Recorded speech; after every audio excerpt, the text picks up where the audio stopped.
Never waste a good crisis. And when it comes to the economic crisis, don't waste it when it can have a very positive impact. You never want a serious crisis to go to waste.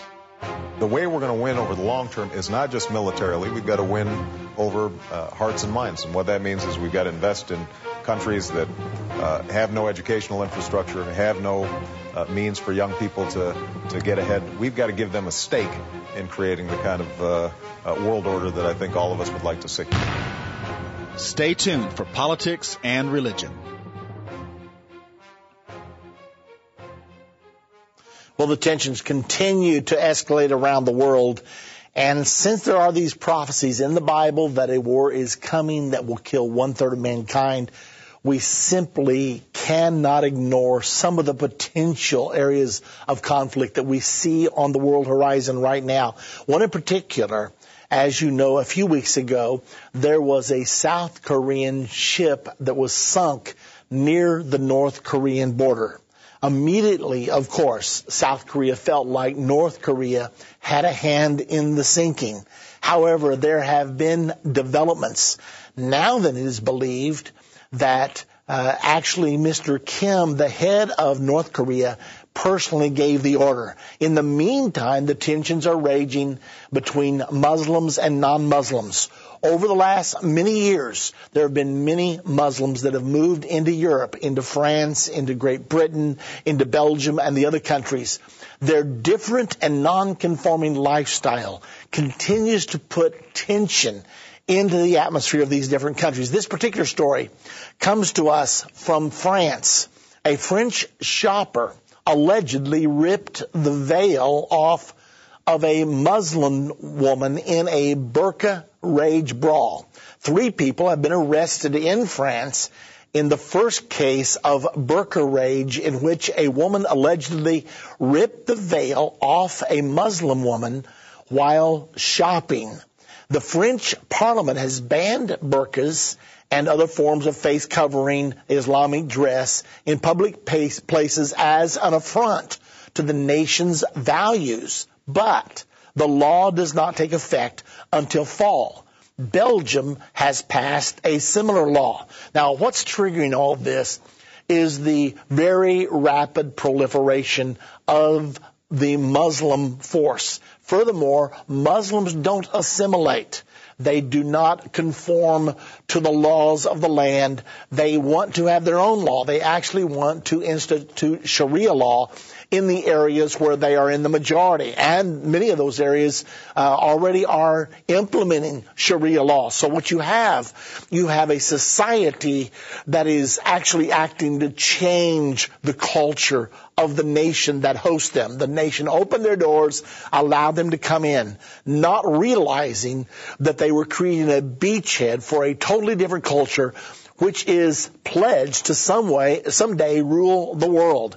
This is causing huge consternation among the nations of Europe in particular. Some people are projecting that as early as 2030 or 2040, all of Europe will be Islamic.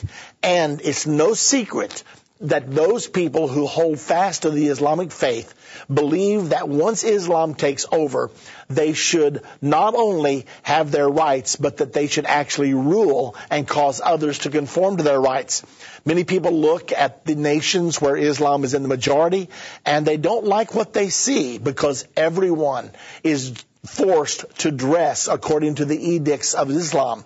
Furthermore, in some of the countries, you're actually forced to either convert to Islam or else pay the Islamic tax. Some places, if you try to leave Islam, the penalty is death. So there are a lot of very tense thoughts about what's actually going on in the world.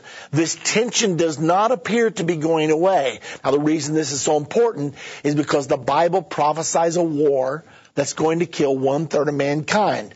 This war is to emanate from the Euphrates River. And when we see these tensions between Islam and the rest of the world, 100% of the Euphrates River is Islamic.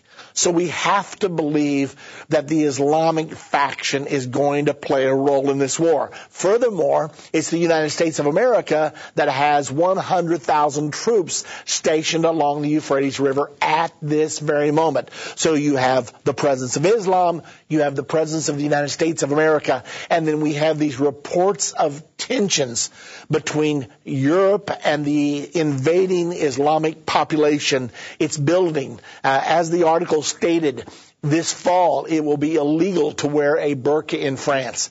Belgium has now passed such a law. So the tensions are going to grow. The tensions are going to rise.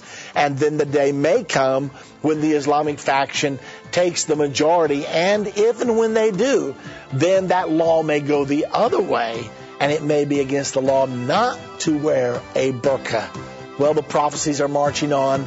The news stories tell us that on every side. Developments affecting the next two major prophetic fulfillments are prominent in the news today. The Bible prophesies World War III and a peace agreement for the Middle East. Tensions are rising between North and South Korea. Special Envoy George Mitchell is negotiating peace between Israel and the Palestinians. We'll give details today on politics and religion. Look, there are two things I don't discuss: politics and religion. In my house, we don't talk about politics and we don't talk about religion. I'll talk to you about anything except politics and religion. I never talk about politics and religion. Politics determines how we'll live here on earth. Religion determines how we'll live forever. I'm Irvin Baxter. I think it's time we talk about it.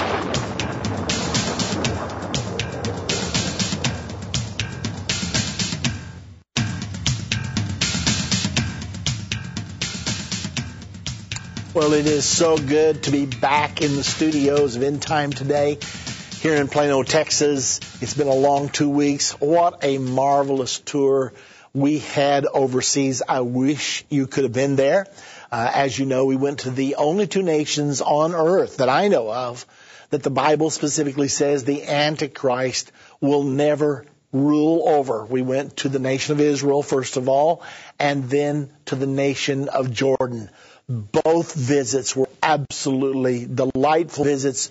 We had a wonderful group. We had two people that had a problem at the very last moment. The one lady took very ill, and the other was her principal care provider. So two did not get to go, but we had 32 travelers that went to Israel, then to Jordan, and then finally back to the United States of America.